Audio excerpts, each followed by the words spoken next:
આજે હું આંતરરાષ્ટ્રીય માતૃભાષા દિન વિષયક ગીત ગાઉં છું. માતા છે ગુજરાતની ધરતી, વતનની એ માટી છે. માતા છે ગુજરાતની ધરતી, વતનની એ માટી છે.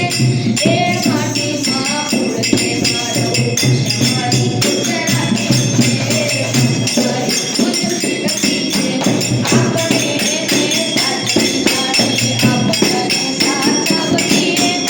આપણે એને સાચવીએ.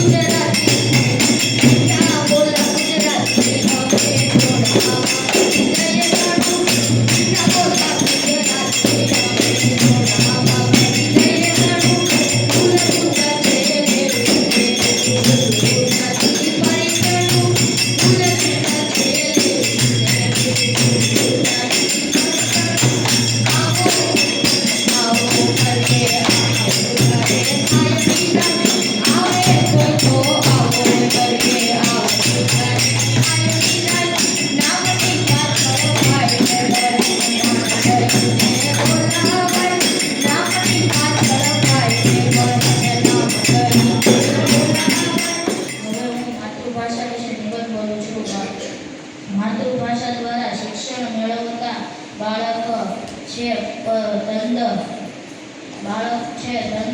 ઉપરાંત એકવાર માતૃભાષા દ્વારા શિક્ષણ મેળવી લીધા પછી બાળકને અન્ય ભાષાઓ શીખવામાં ઘણી સરળતા રહે છે. દુનિયામાં બાળકને માતા તરફથી મળેલી ભાષા, પરિવારમાં બોલાતી ભાષા એટલે માતૃભાષા. જે ભાષાએ બાળકોમાં સંસ્કારનું સિંચન કર્યું તેમજ સંસ્કૃતિ આપી તે ભાષા એટલે માતૃભાષા. માતૃભાષાથી સામાજિક વ્યવહાર સરળ બને છે.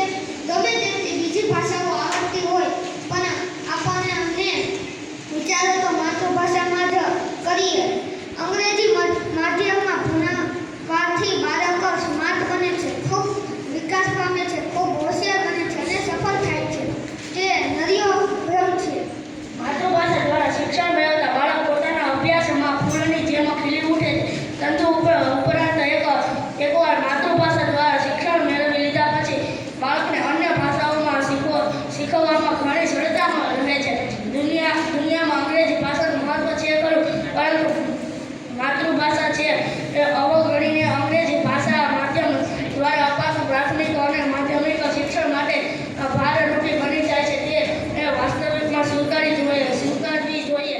માતૃભાષાનું મહત્વ આપણે ત્યાં આજકાલ પોતાના બાળકને અંગ્રેજી માધ્યમમાં ભણવાનું લોકોનું લાગ્યું છે. અંગ્રેજી જરૂરી છે, પરંતુ જ્યાં સુધી માતૃભાષાનું શિક્ષણ બરાબર ન મળે ત્યાં સુધી અંગ્રેજીમાં. આજે વિશ્વ માતૃભાષા દિવસ વિશે હું બે શબ્દ કહેવા માંગુ છું, તો આપ સર્વે ધ્યાનથી સાંભળો એવી હું આશા રાખું છું. માતૃભાષા એટલે સ્વભાષા, જન્મજાત ભાષા. આપણા ઘર, આડોશ પાડોશ અને પ્રદેશમાં બોલાતી વ્યવહારિક ભાષા આપણી માતૃભાષા ગુજરાતી છે. માતૃભાષાનું ખૂબ જ મહત્વ છે. આપણા વિચારો, આપણી લાગણીઓ આદાન પ્રદાન આપણે માતૃભાષામાં જ સારી રીતે કરી શકીએ છીએ. માતૃભાષાના માધ્યમ દ્વારા જ આપણે અન્ય ભાષા શીખી શકીએ છીએ. બાળકને માતૃભાષા દ્વારા અનેક સ્વાભાવિક રીતે થાય છે. ઘરમાં થતા આડોશ પાડોશમાં થતી વાતચીતો, ગવાતા ગીતો, પ્રાર્થનાઓ, ભજનો વગેરેની બાળકના મનમાં ભાષા શબ્દનો અર્થ મા પાસેથી પ્રાપ્ત કરેલી ભાષા એવો કરી શકાય. માતૃભાષામાં એટલું માતા સમાન ભાષા. બાળકને માતા તરફથી મળેલી ભાષા, પરિવારમાં બોલાતી ભાષા એટલે માતૃભાષા. જે ભાષામાં બાળક શીખવું રહ્યું, જે ભાષાનો શબ્દ બાળકે સૌપ્રથમ સાંભળ્યો, કાલું બોલવાનો પ્રયત્ન જે ભાષામાં બાળકે કર્યો, બાદમાં તે ભાષાનું શબ્દ ભંડોળ. માતૃભાષાનું મહત્વ કહેવા માંગુ છું. પ્રસ્તાવના. માતૃભાષા એ માત્ર એક ભાષા નથી, પણ માતાના કોકિલ કંઠી જેવી મીઠી અને શીર સંસ્કૃતિ છે. માતૃભાષા એ વ્યક્તિના વિચાર, સંસ્કાર અને વ્યક્તિના ઘડતરનું મુખ્ય સાધન છે. દરેક વ્યક્તિ માટે માતૃભાષા એ અભિવ્યક્તિ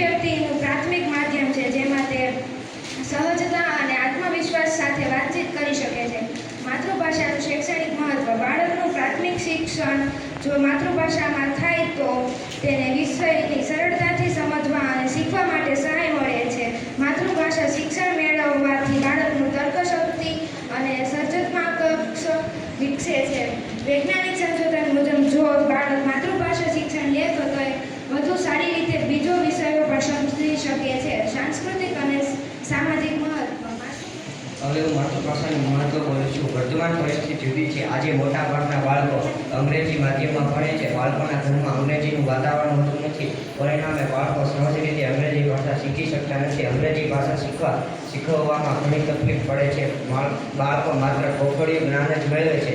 તેમના પર ભણતરનું વધુ પડતું ભારણ રહે છે. તેઓનું બાળપણ છીનવાઈ જાય છે. અલબત્ત આપણે રોજિંદા વ્યવહારમાં ઘણા અંગ્રેજી શબ્દોનો સહજ રીતે ઉપયોગ થવા લાગ્યો છે. વળી વિજ્ઞાન, ટેકનોલોજી, ઇન્જિનિયરિંગ વગેરે વિષયોમાં અંગ્રેજી જ જોઈએ એટલે અંગ્રેજી ભાષાનો અનાદર થઈ શકે છે.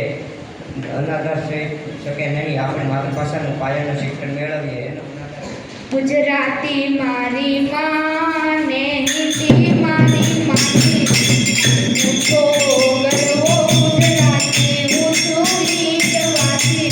ગુજરાતી મારી માને હિન્દી મારી માની એ અડે એકને વન કે હું ના ગમે એકલા પરથી તો હસતો પકડો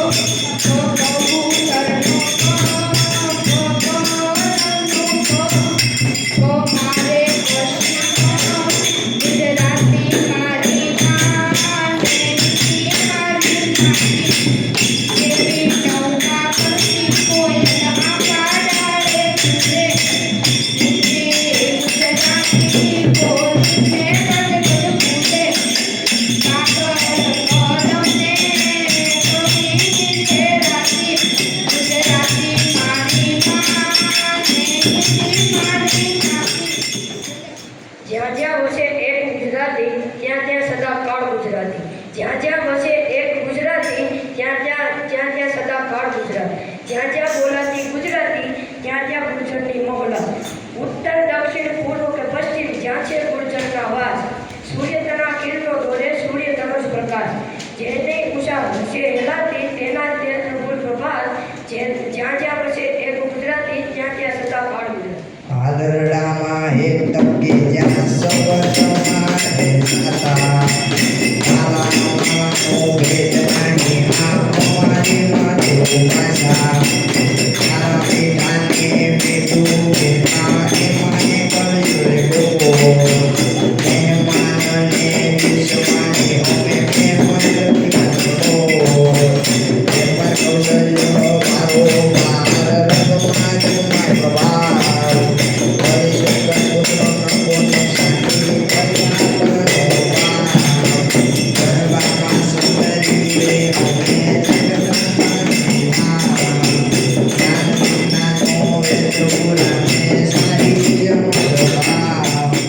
માતૃભાષા એટલે માતાની ભાષા. માતૃભાષા એટલે સ્વપ્નની ભાષા. માતૃભાષા એટલે બાળપણની ભાષા. માતૃભાષા એટલે આપણી સ્થળ અને જીવનની લીલીછમ મહેકતી ગુજરાતી ભાષા. માણસ સામાન્ય રીતે દરેક વસ્તુનું મૂલ્ય પૈસાથી આંકે છે. ગુજરાતીમાં ભાષકને લાગે છે કે માતૃભાષાને મહત્વ આપવાથી તેની આવકમાં વધારો નથી આવ્યો, પરંતુ અન્ય ભાષા, અંગ્રેજી ભાષા શીખવાને કારણે તેને પોતાના સંપત્તિમાં રૂઆબના વધારો થશે એમ લાગે છે. પરિણામે તો પોતે અંગ્રેજી ભાષા તરફ આકર્ષાય છે. ક્વિઝ સ્પર્ધાના નિયમ છે એ આપણે રાખીએ છીએ. ટીમ 1 એનું નામ છે મેઘાણી. ટીમ 2 એનું નામ છે કવિ નર્મદ. અને ટીમ 3 એનું નામ છે કવિ કલાપી. મેઘાણી, નર્મદ, કલાપી આ ત્રણેય ટીમ વચ્ચે છે એ 5 રાઉન્ડની માતૃભાષાની ક્વિઝ છે એ આપણે રાખી છે. સૌથી પહેલો રાઉન્ડ જે છે એ પહેલા રાઉન્ડની અંદર 3 પ્રશ્ન છે એ દરેક ટીમ માટે આવશે અને આ જે પ્રશ્ન છે એ લેખક અને કવિઓના નામના પ્રશ્ન હોય છે. રેડી? ચાલો, ટીમ 1 એટલે કે મેઘાણી, એના માટેનો પહેલો પ્રશ્ન ઘડતર કાવ્યનો સાહિત્ય પ્રકાર કયો છે? ઘડતર કાવ્યનો સાહિત્ય પ્રકાર કયો છે? સોનેટ. ચાલો, સોનેટ છે એ સાચો જવાબ, એટલે 5 માર્ક ઘડતર ટીમને મળે છે. ચાલો, બીજો ટીમ એના માટેનો પ્રશ્ન. કમાડે ચિતરિયા મેં લાભ અને શુભ આ કાવ્યના કવિ કોણ છે? જોરથી. તુષાર શુક્લ સાચો જવાબ. આ ટીમને પણ 5 માર્ક. ત્રીજો પ્રશ્ન કલાપી ટીમ માટે. સુદામા દીઠવા શ્રી કૃષ્ણ દેવરે આ કાવ્ય એનો સાહિત્ય પ્રકાર કયો છે?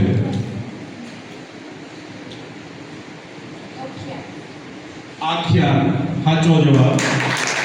ચાલો, તળેતર ટીમના છે એ સાચા જવાબ છે. બીજો પ્રશ્ન મેઘાણી ટીમ માટે. અખંડ ભારતના શિલ્પી પાઠના લેખક કોણ છે? ડોક્ટર રાઘવજી માધડ. ડોક્ટર રાઘવજી માધડ સાચો જવાબ છે. બીજો પ્રશ્ન છે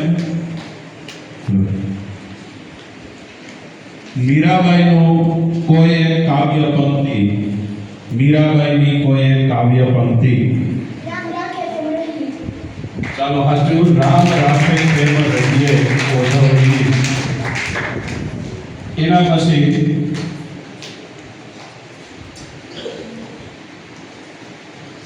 મેઘાણીજીને ગાંધીજીએ ક્યુ બિરુદ આપેલું? મેઘાણીને ગાંધીજીએ ક્યુ બિરુદ આપેલું? રાષ્ટ્રીય શાયર. ચાલો, રાષ્ટ્રીય શાયર સાચો જવાબ છે. ત્રીજો પ્રશ્ન આ રાઉન્ડનો અને છેલ્લો. મનુભાઈ પંચોળીનું ઉપનામ અથવા તો એનું તખલ્લુસ. મનુભાઈ પંચોળીનું ઉપનામ.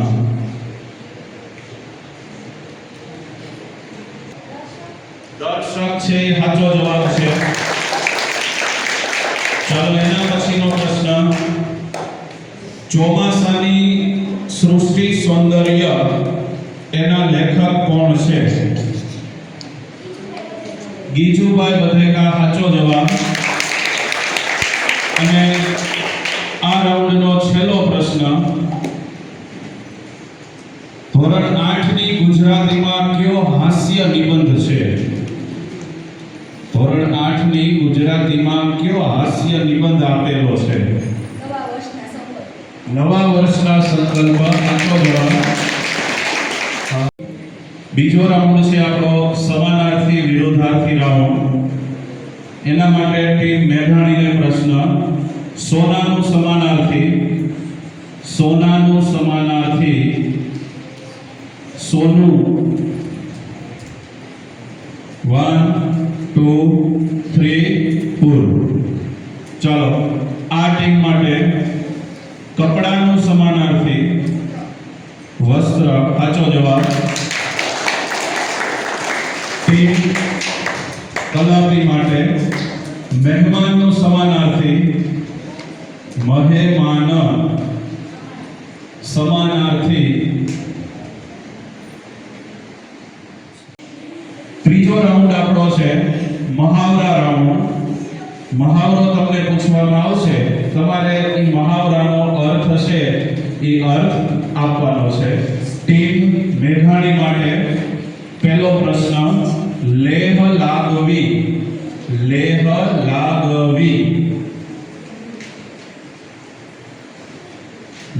લાગવી. ચાલો, ખોટો જવાબ છે, 0 માર્ક. ટીમ 2 નંબર માટે ઉચાળા ભરવા.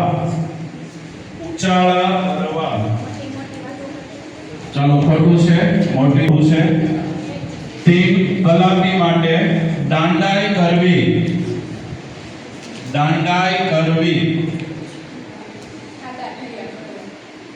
આગળ થઈ જાય એ એક મહાવરો છે, પણ સાચો જવાબ છે. ચોથો રાઉન્ડ છે શબ્દ સમૂહ માટે એક શબ્દ. બરાબર, શબ્દ સમૂહ માટે એક શબ્દ. ટીમ મેઘાણી માટે પહેલો પ્રશ્ન, ગીરીને ધારણ કરનાર.